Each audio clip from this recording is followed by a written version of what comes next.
Delhi police खुलकर सामने आई तो अभिजीत दीपके भी खुल के आ गए। अब जहां बीजेपी के खिलाफ लड़ाई थी, अब वो आरएसएस के खिलाफ भी हो गई। अभिजीत दीपके पर किस महिला ने स्याही फेंकी, ये भी आपको बताऊंगा। और ये भी आपको बताऊंगा कि सोनम वांगचुक को जब दिल्ली पुलिस ने उठाया, सफदरजंग अस्पताल ले गई, उसके बाद कितने बड़े ऐलान हुए और क्यों जो इस्तीफा प्रधान से मांगा जा रहा था अब वो प्रधानमंत्री से मांगा जा रहा है। चलिए आपको सारी अपडेट देते हैं और ये भी बताएंगे कि 20 जुलाई को संसद मार्च में सीजेपी का नेतृत्व कौन करेगा। सोनम वांगचुक तो नहीं रहेंगे, मतलब अस्पताल में है वो, तो इस दौरान सीजेपी का नेतृत्व कौन करेगा और सोनम वांगचुक की पत्नी की ओर से क्या बड़ा एक ऐलान हुआ है वो भी मैं आपको बताऊंगा। और इतने हलचल भरे दिन की सारी अपडेट्स चलिए शुरू करते हैं। तो देखिए, सबसे पहले दिल्ली पुलिस नहीं, ये आरएसएस के गुंडे हैं। सीजेपी के अभिजीत दीपके बोले अब हम पीएम मोदी के इस्तीफे की मांग करेंगे। अब जाहिर सी बात है, सीजेपी के प्रोटेस्ट के दौरान सोनम वांगचुक का जो अनशन था वो 21वें दिन में प्रवेश कर रहा था, लेकिन 21 दिन हो पाता उससे पहले दिल्ली पुलिस के जवान आए, चादर की एक दीवार बनाई और सोनम वांगचुक को एम्बुलेंस में लाद के ले गए। कहां? सफदरजंग हॉस्पिटल। मेडिकल चेकअप हुआ, फिर उनका हेल्थ बुलेटिन भी आया। बताया गया कि डिहाइड्रेशन है और थोड़ी उनकी कंडीशन स्टेबल बताई गई। हालांकि उनकी पत्नी का कहना है कि पोटेशियम का लेवल उनके शरीर में काफी कम हो गया है। इस बीच जिस तरीके से ये सारी हैपनिंग हुई, अभिजीत दीपके गुस्साए हुए हैं, सीजेपी के जो फाउंडर्स हैं वो गुस्साए हुए हैं और सीजेपी के समर्थक जो जंतर मंतर पर मौजूद हैं वो कुछ ज्यादा ही गुस्साए हुए हैं। आइए, अब ये वीडियो सामने आया था, इसमें मीडिया के तमाम कैमरे थे और जिसके सामने अभिजीत दीपके ने कहा कि ये पुलिस ऑफिसर नहीं है, ये आरएसएस के गुंडे हैं और क्या सोनम वांगचुक क्रिमिनल है जो उन्हें इस तरह से उठा के ले आया गया, ये पुलिस नहीं आरएसएस के गुंडे हैं। अब आगे देखिए, अभिजीत दीपके पर महिला ने स्याही फेंकी, थप्पड़ मारने की भी कोशिश, जंतर मंतर पर हंगामा। यह घटना सोनम वांगचुक के जब उनको पुलिस उठा के ले गई उसके बाद का है। अभिजीत दीपके आगे का उनका एक्शन प्लान क्या होगा, इस पर वो अपने समर्थकों को, जनता को सूचित कर रहे थे।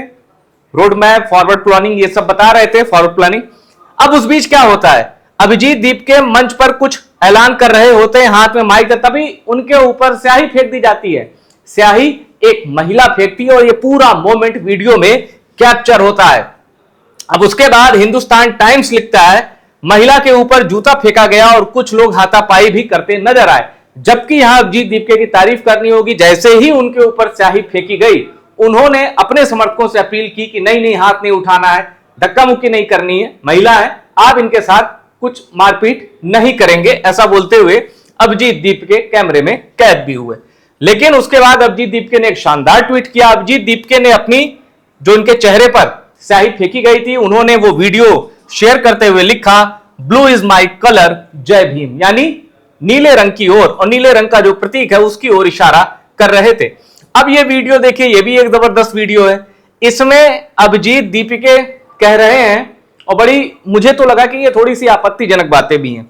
अभिजीत दीपके ने कहा कि ये पुलिस वाले नहीं देश के गद्दार हैं, ये पुलिस वाले नहीं देश के गद्दार हैं। अब जो खाकी वर्दी में उनके सामने बैठे हैं उनको गद्दार कहना मेरी सोच समझ से ये परे है। अब देखिए, यहां एक और बड़ी खबर मैं आपको बता दूं, जिस महिला ने अभिजीत दीपके के ऊपर स्याही फेंकी उसका एक पुराना वीडियो रीपोस्ट करते हुए आम आदमी पार्टी के फायर ब्रांड लीडर, जुझारू लीडर और ex MLA, ex minister Saurabh Bharadwaj क्या कहते हैं? सौरभ भारद्वाज कहते हैं कि जिस महिला ने अभिजीत दीपके पर स्याही फेंकी वो महिला कुलदीप सेंगर का समर्थन कर चुकी है। वो कुलदीप सेंगर जो अदालत द्वारा कन्विक्टेड हैं रेप केस में। अब देखिए, rapist MLA, BJP MLA Kuldeep Sengar का ये महिला समर्थन कर चुकी है। उसके नीचे उन्होंने वो एक पुराना वीडियो शेयर किया है और मैं सौरभ भारद्वाज को कोट कर रहा हूं, जिसमें ये कहते हैं, एक पुराना वीडियो प्ले होता है जिसमें एक महिला के हाथ में प्ले बोर्ड होता है जिस पर लिखा होता है आई सपोर्ट कुलदीप सेंगर। अब उस घटना के बाद से इस तरह का प्ले बोर्ड दुनिया में किसी के भी हाथ में दिखे, मैं इसे नैतिक रूप से एक अपराध ही मानता हूं कि अगर कोई कहे आई सपोर्ट कुलदीप सेंगर। तो यह सौरभ भारद्वाज की ओर से यह खुलासा भी किया गया और यह कहा गया कि जिस महिला ने स्याही फेंकी अभिजीत दीपके पर वो कुलदीप सेंगर का समर्थन कर चुकी है। और इनका कहना है, वहां मौजूद लोगों का भी कहना है कि इन्हें किसी ने इनको प्लांट किया है, भेजा है। अब जब इनके सामने मीडिया के कैमरे आए स्याही फेंकने के बाद, तो इन्होंने कहा, इनसे पूछा गया कि आपने स्याही क्यों फेंकी, स्याही क्यों फेंकी, तो इन्होंने दो ही शब्द कहे। इन्होंने कहा जय श्री राम, जय श्री राम, और इसके बाद इन्होंने कहा कि मुझे बहुत मारा गया। अब यहां एक और बड़ा दिलचस्प वीडियो सामने आया। अब आप इस वीडियो में क्या देख रहे हैं, ये अभिजीत दीप के हैं, सौरभ दास हैं, और ये पीछे आशुतोष रांका है, ये पीछे। अब ये इनके कान में कुछ फुसफुसा रहे हैं। दरअसल इस दौरान अभिजीत दीप के जो सामने समर्थक थे उनसे कह रहे थे कि नरेंद्र मोदी बताओ, धर्मेंद्र प्रधान तुम्हारा क्या लगता है, क्या देता है तुमको। अब जैसे ही ये शब्द सुने, आशुतोष रांका ने अभिजीत दीपके के कान में कुछ फुसफुसाया। उन्होंने कहा, अब क्या फुसफुसाया इस कैमरे में कैद नहीं हुआ, लेकिन अभिजीत दीपके ने अगली जो लाइन बोली उससे सब साफ हो गया। अभिजीत दीपके पीछे पलटे, अपने ही सहयोगी की तरफ थोड़ा गुस्से में देखते हुए कहा, मैं क्या कोई गलत बात कह रहा हूं जो तुम मुझसे कह रहे हो कि माइंड योर वर्ड्स, या शब्दों की मर्यादा रखो। इसका मतलब जब अभिजीत दीपके ये कह रहे थे कि नरेंद्र मोदी बताओ, धर्मेंद्र प्रधान तुम्हारा क्या लगता है, वो तुम्हें क्या देता है, तब आशुतोष रांका ने कहा कि भाषा की थोड़ी सी मर्यादा रखी। जिस पर अभिजीत दीप के पीछे पलटते हैं और कहते हैं, क्या मैं कोई गलत बात कह रहा हूं जो तुम मुझे वर्ड्स को कंट्रोल करने के लिए बोल रहे हो। अब उसके बाद नारे लगने शुरू हो गए, मोदी तेरी तानाशाही नहीं चलेगी और अमित शाह की गुंडागर्दी नहीं चलेगी। द वायर का ये ट्वीट सीजेपी के अभिजीत दीप के नारे लगाने लगे। तो ये है पूरा अपडेट। और एक चीज मैं आपको और बता दूं, अभिजीत दीप के अनिश्चितकालीन भूख हड़ताल पर बैठ गए हैं और उन्होंने कहा है कि 20 जुलाई को संसद मार्च होकर रहेगा। और सोनम वांगचुक की धर्मपत्नी गीतांजलि की ओर से भी एक बयान आया है। उन्होंने कहा कि आप ये मत समझिए सोनम वांगचुक 20 जुलाई को संसद मार्च में नहीं रहेंगे, मैं रहूंगी उनकी तरफ से। तो आप कह सकते हैं कि मार्च को जो लीड करेंगे अभिजीत दीपके और गीतांजलि, ये दोनों साथ में भी लीड करते दिखाई दे सकते हैं। अभिजीत दीपके ने यह भी कहा कि पुलिस वालों, लाठी उठाने से पहले जरा ये देख लेना कि जो लाठी उठा रहे हो, जिसपे उठाने वाले हो, वो अकेले नहीं है, उनके साथ कुछ सांसद भी हैं। अभिजीत दीपके का इशारा विपक्ष के उन तमाम सांसदों के साथ था जो इस वक्त भी जंतर मंतर पर लगातार पहुंच रहे हैं और जो 20 जुलाई को सीजेपी के इन लोगों के साथ, इन एक्टिविस्ट के साथ संसद मार्च करेंगे।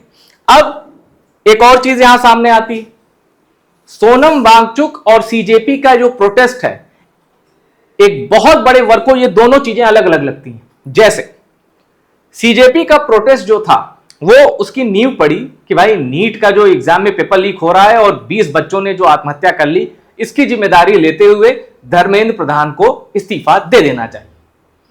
मैं निजी तौर पे मानता हूं कि धर्मेंद्र प्रधान को इस्तीफा दे देना चाहिए, लेकिन राजनाथ सिंह का जो एक वाक्य है उसे लगता है बीजेपी ने ध्येय वाक्य बना लिया है कि सरकार में इस्तीफे नहीं होते। और अगर ये जिद है तो इस तरह के आंदोलन सरकार की जिद को झकझोरते हैं। यह सच है, सीजेपी का प्रोटेस्ट कमजोर पड़ रहा था। सोनम वांगचुक के आने से प्रोटेस्ट को एक धारा मिली और लगातार दर्शकों का जो कनेक्शन था, जो एक कनेक्ट था, पर्सनल कनेक्ट सोनम वांगचुक के अनशन से, वो बढ़ता गया। सोनम वांगचुक ने इस कमजोर पड़ते आंदोलन को मजबूत किया। यही वजह है कि आप देख सकते हैं कि सीजेपी के प्रोटेस्ट में खुलकर सेलिब्रिटीज या जाने माने लोग नहीं आए, वही लोग आए जो खुले तौर पर सरकार विरोधी। लेकिन सोनम वांगचुक के समर्थन में ऐसे लोगों ने भी चुप्पी तोड़ी जो अभी तक सीजेपी के समर्थन में नहीं बोल रहे थे।